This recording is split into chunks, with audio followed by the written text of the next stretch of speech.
Citruscape. Ito mga ano,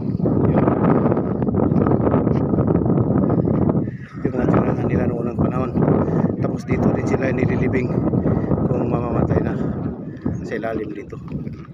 Yung katulad ng libingan ni Jesus Christ. Mamamatay siya. Ito ang ano niya. Lugar niya. Ayan o.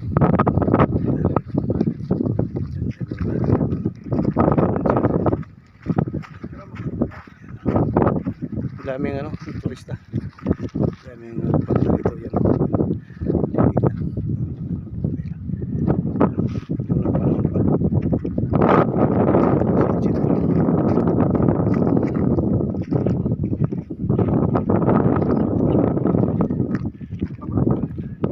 Bro, di ba si Jethro, ano?